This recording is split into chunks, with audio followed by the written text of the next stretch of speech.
الحمد لله الحمد لله نحمده ونستعينه ونؤمن به ونتوكل عليه ونعوذ بالله من شرور أنفسنا ومن سيئات أعمالنا من يهده الله فلا مضل له ومن يضلل فلا هادي له ونشهد أن لا إله إلا الله وحده لا شريك له وأشهد أن سيدنا ومولانا محمدا عبده ورسوله أما بعد. Alhamdulillah Rabbil Alameen. We always begin by thanking Allah subhanahu wa ta'ala for this invitation to Islam. We ask Him to give us the knowledge, the perseverance, the courage, the staying power to fulfill this privilege of being Muslim today. We realize that it is by invitation. It is not by accident that we are here. It is by the design of Allah. And we ask Him to give us this ability to fulfill this privilege.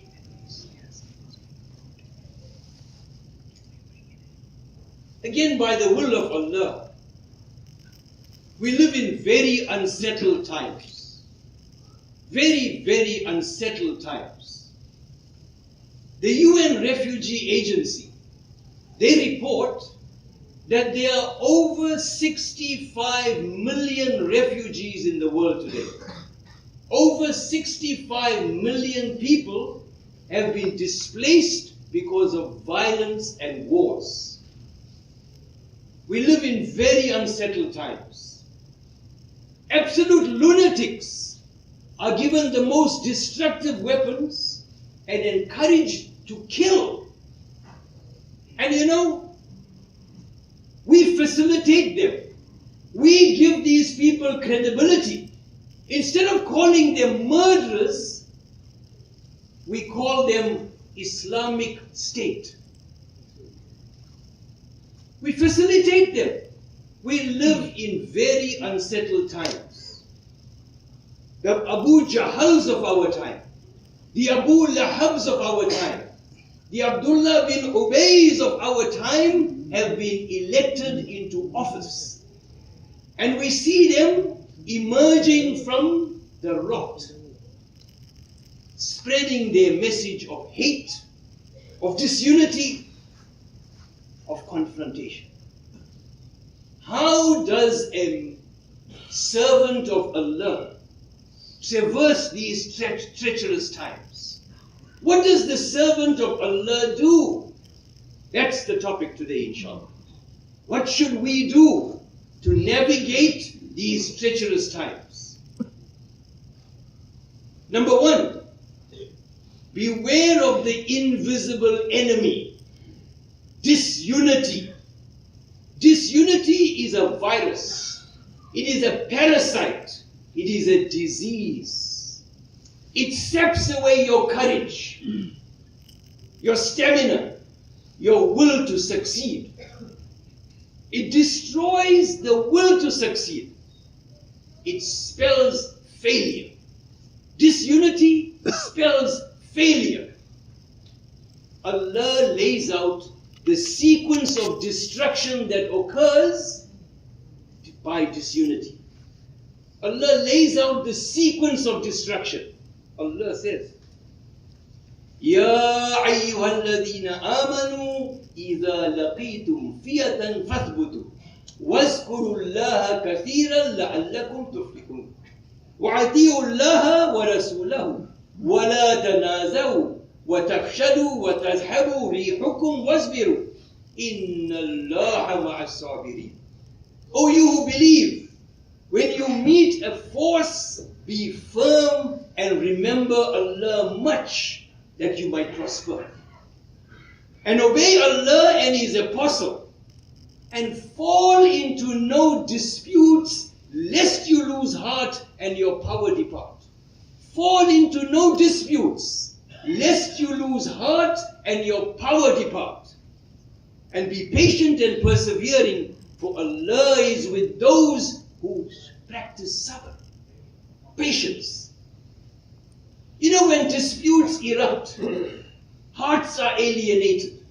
And when hearts are alienated, failure is just around the corner. So my respected Muslims, we cannot afford to divide ourselves. This is not the time to build walls. This is the time to tear down walls, to tear down barriers. This is the time to destroy cultural barriers, language barriers, sectarian barriers.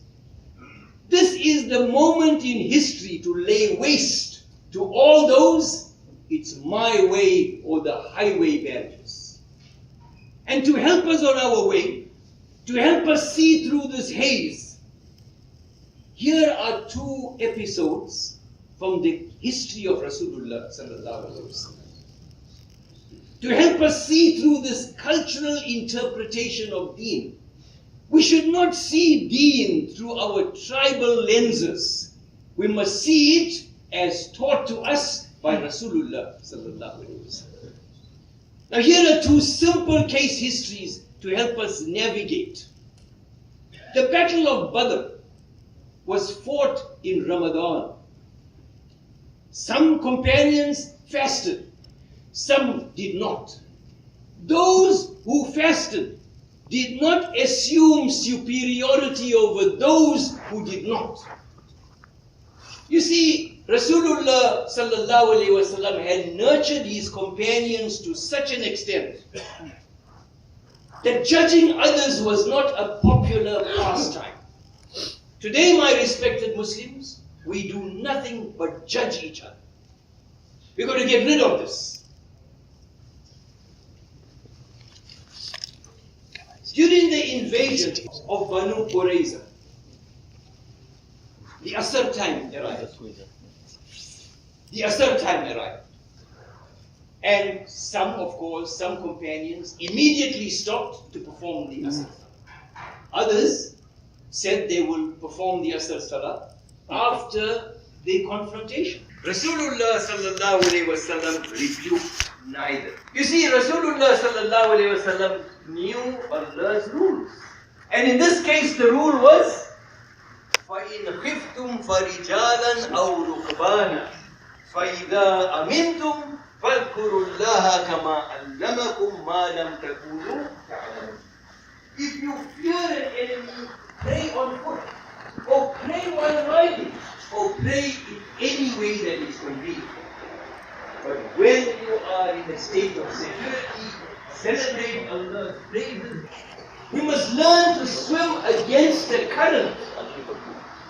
Now, to swim against the current, you need an open mind. A mind that is not handicapped. A mind that is not disabled by cultural, racial, and social biases. Rasulullah sallallahu alaihi wasallam was excellent in swimming against the tide. Let's watch him in action. Here are two examples.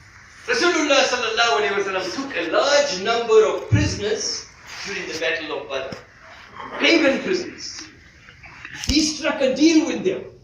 He said, each of you can win your freedom if you teach 10 children to read and write. This incentive worked miraculously. In a short while, many students learned to read and write, and many pagan prisoners returned to their families. Why do I call this episode swimming against the tide?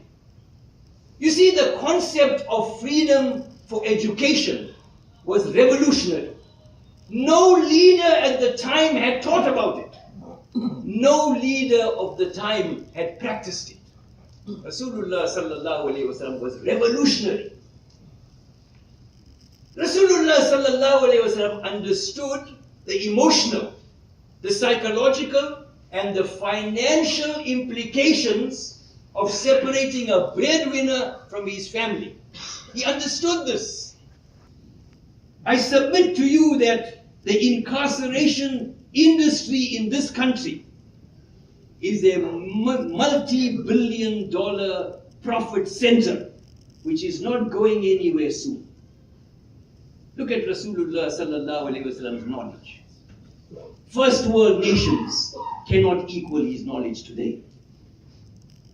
although these pagans had raised their swords against Rasulullah sallallahu alaihi wasallam, he did not hesitate to offer them an opportunity for freedom.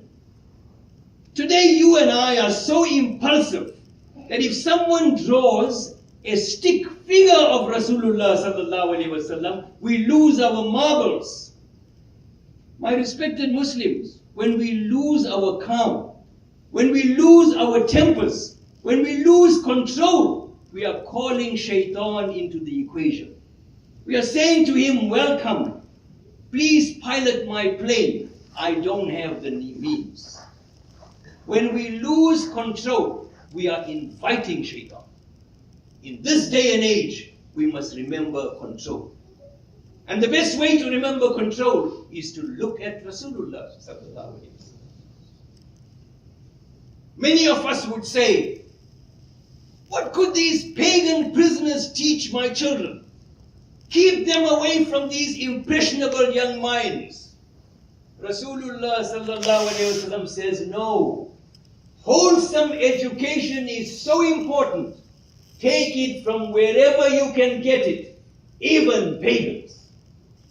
My respected Muslims, why do we lose sight of this crystal clear logic of Rasulullah sallallahu alaihi wasallam? I must not look at this deen through my tribal lenses. I must look at this deen as taught by Rasulullah sallallahu alaihi wasallam. Here's the other example I want to emphasize. Once Rasulullah sallallahu alaihi wasallam is swimming against the tide. Once Rasulullah sallallahu alaihi wasallam was traveling with his companions, and it was time to eat. So he said, slaughter a sheep. Someone said, I will slaughter it. And someone said, I will skin it. And someone said, I will cook it. And Rasulullah sallallahu alaihi wasallam said, I will fetch the firewood.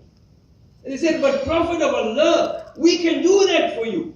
And he says, no, I want to do it because Allah hates to see a servant of his privileged above others. What do we learn from this swimming technique? Again, you see Rasulullah swimming against the tide. What do we learn from this? Don't be a couch potato. Get up, move, do something. Don't sit back and expect to be served. You know, activity is great for weight control. It is great for blood pressure. It is great for diabetes. It is great for cholesterol. It is great for mental well-being. And surprise, surprise, it is great for your marriage. You know, a leader, he gets to know his people when he works shoulder to shoulder with them. A leader, he gets to listen to his people when he works shoulder to shoulder with them. A leader gets the loyalty of his people when he works shoulder to shoulder with them. A leader becomes a great leader because he works twice as hard. He helps with the daily chores, and when the chores are done, he gets on with the job of leadership. Tell this to any of our overfed leaders today, and you would have to send them to ICU. My respected Muslims, let's not look at this deen through a tribal lens. Let's look at it through the crystal clear teachings of Rasulullah. Number 3,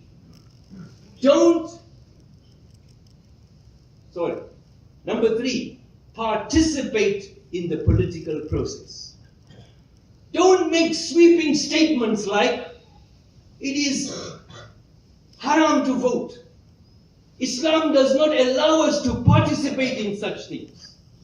In fact, when we participate in the political process, we are using the most peaceful means to effect change. You know, we should never forget Allah's words. Allah says, Inna Allah la yughayyiru ma biqawmin hatta yughayyiru ma bi anfusihim. Allah will never change the condition of a people until they step up to change what is within themselves.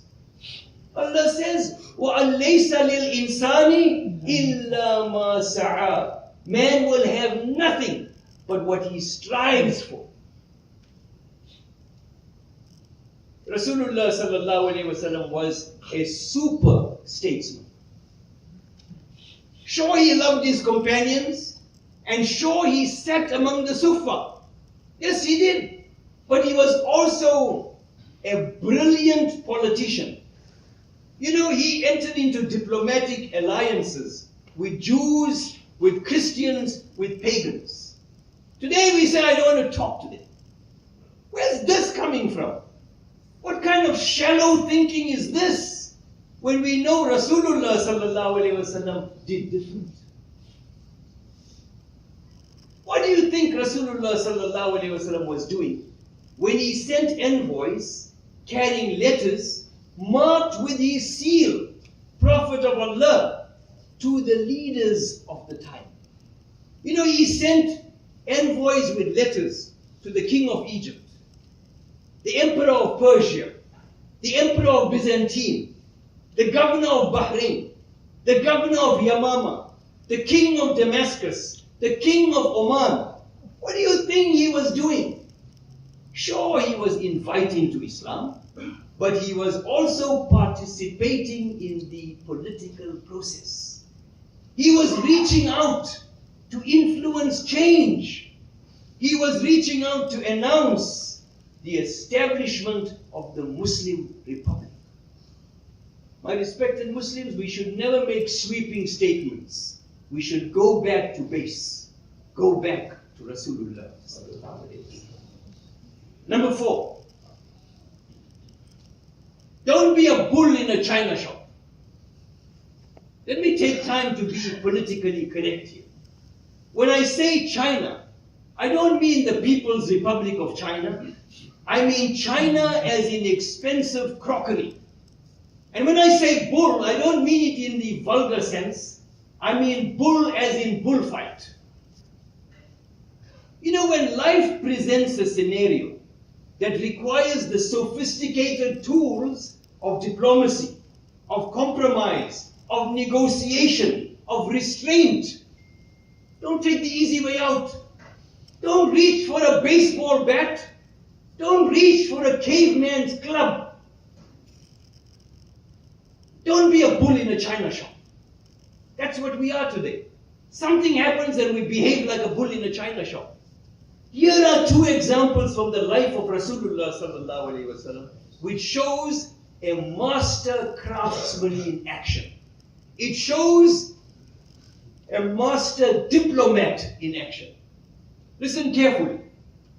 The companions of Medina, they were very dissatisfied with Rasulullah sallallahu alaihi wasallam's distribution of the spoils of war. They secretly spoke to each other saying that he had favored his relatives from Makkah. Rasulullah sallallahu alaihi wasallam got wind of this and he called them to a meeting. When someone questions my leadership, I try to drive an 18-wheeler over it. Not so with Rasulullah sallallahu alaihi wasallam. Rasulullah sallallahu alaihi wasallam called them to a meeting and he addressed them as follows. He said to them, I hear that you are angry with me. Are you upset because I offer these people something to bring them closer to the deen? Are you upset because I'm giving them the things of this world and you are already accomplished believers? Don't you realize that these people are going home with sheep and camels and you are going to go home with the Prophet of Allah? These people cried till tears ran down their faces. You see, Rasulullah sallallahu alaihi wasallam had very gently opened the windows of their minds. You see, they had been totally preoccupied with I, me, myself. They had been totally blinded by material glitter. My respected Muslims, this is the time that we have to look at Rasulullah sallallahu alaihi wasallam's teachings and not look at this deen through a cultural lens. What they do in South Africa is right, because I come from there. No. Look at Rasulullah sallallahu alaihi wasallam. Here's the other example I want to emphasize. The kuffar, they came to Rasulullah sallallahu alaihi wasallam and they said to him, you say that Musa alayhi salam caused 12 springs to gush forth from a rock. Miracle. You say that Isa alayhi salam could raise the dead. Miracle. You say that a camel emerged from the mountain as a sign to the Thamud. Miracle. Show us a miracle. If you show us a miracle, turn Mount Safa into gold, we will accept your message. Rasulullah sallallahu alaihi wasallam supplicated to Allah to show them the miracle. Jibreel alayhi salam arrived and he delivered two options. He said to Rasulullah sallallahu alaihi wasallam, Allah can change Mount Safa into gold. But if these people do not accept, Allah will visit them with a grievous penalty. Alternately, they can be left as they are. In time, they will mature, they will learn the deen, and they will transform their peoples. Rasulullah sallallahu alaihi wasallam chose not to show them the miracle, because he wanted no casualties. Sure, his reputation would be tarnished. Here's a prophet who can't deliver. But Rasulullah sallallahu alaihi wasallam was sent as a mercy to mankind. وَمَا أَرْسَلْنَاكَ إِلَّا رَحْمَةً لِلْعَالَمِينَ. He was not sent as a perpetrator of pain and suffering. My respected Muslims, when we are challenged, remember the resume of Rasulullah sallallahu alaihi wasallam. Heading this resume is وَمَا أَرْسَلْنَاكَ إِلَّا رَحْمَةً لِلْعَالَمِينَ, as a mercy to all creation. Number 5, empower the youth. A young man new to the Muslim gathering came to visit Rasulullah sallallahu alaihi wasallam. And as he approached, he was anxious. He was beside himself with fear, because he was visiting Rasulullah sallallahu alaihi wasallam. So he was very anxious and he was absolutely nervous. When Rasulullah sallallahu alaihi wasallam saw the young man's body language, he said to the young man, relax and be at ease. I am not a king or a monarch. I'm just the son of a lady who ate cured meat. In other words, we ate tiny pieces of meat because there was not enough to go around. You see, this is a demonstration of the saying, don't fence yourself in. Don't build a wall around yourself. You know, walls and fences, they keep people out. They keep ideas out. They keep progress out. Don't leave young men, young people knocking at the door. Swing open the doors. Invite them in. They bring fresh ideas. They have no investment in the past. They ask great questions. They ask silly questions. They demand transparency. And transparency is the cement and mortar that spells progress. Tell this to any of our overfed leaders today, and you would have to admit them to IC. You know, Rasulullah sallallahu alaihi wasallam, in conclusion, I want to say, had one insatiable passion, one insatiable appetite. All his genius converged upon one center of gravity, and that is worship of Allah, salah.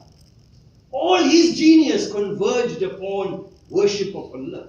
Why do I say this? It is narrated by Anas bin Malik, may Allah be pleased with him. During the final illness of Rasulullah sallallahu alaihi wasallam, Hazrat Abu Bakr, may Allah be pleased with him, was deputized to lead the salah. This was a Monday. It was the 12th of Rabiul Awal, and the companions were lining up for salah. Rasulullah sallallahu alayhi wasallam opened the drapes of his apartment, and he looked out at the companions lining up for salah, and he smiled. And his face was as bright as the pages of the glorious book, the Quran. Salah made Rasulullah sallallahu alayhi wasallam smile on the final day of his life. My respected Muslims, if we want to navigate these treacherous times, let's start here. Let's love our salah. Let's put everything we've got into our salah. And inshallah, this is what Rasulullah sallallahu alayhi wasallam smiled about in the final days of his life, final day of his life. وصلى الله على سيدنا محمد وعلى آله وصحبه وسلم.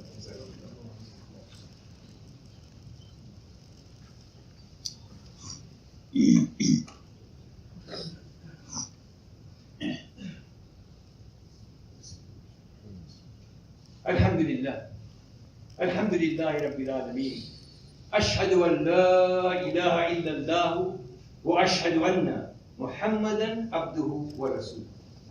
أما بعد إن الله وملائكته يصلون على النبي يا أيها الذين آمنوا صلوا عليه وسلموا تسليما. الحمد لله رب العالمين والصلاة والسلام على أشرف المرسلين سيدنا محمد وعلى آله وصحبه أجمعين. ربنا تقبل منا إنك أنت السميع العليم وتب علينا إنك أنت التواب الرحيم واغفر لنا ذنوبنا وذنوب والدينا ومشايخنا وجميع المؤمنين أجمعين. ربنا ظلمنا أنفسنا وإن لم تغفر لنا وترحمنا لنكونن من الخاسرين. اللهم اغفر لأهل القبور من المسلمين والمسلمات والمؤمنين والمؤمنات ارفع لهم الدرجات وكفر عنهم السيئات يا رب العالمين. ربنا اغفر لنا ذنوبنا وإسرافنا في أمرنا وثبت أقدامنا وانصرنا على القوم الكافرين. ربنا آتنا في الدنيا حسنة وفي الآخرة حسنة وقنا عذاب النار. سبحان ربك رب العزة عما يصفون وسلام على المرسلين والحمد لله رب العالمين. إن الله يأمر بالعدل والإحسان وإيتاء ذي القربى وينهى عن الفحشاء والمنكر والبغي يعظكم لعلكم تذكرون.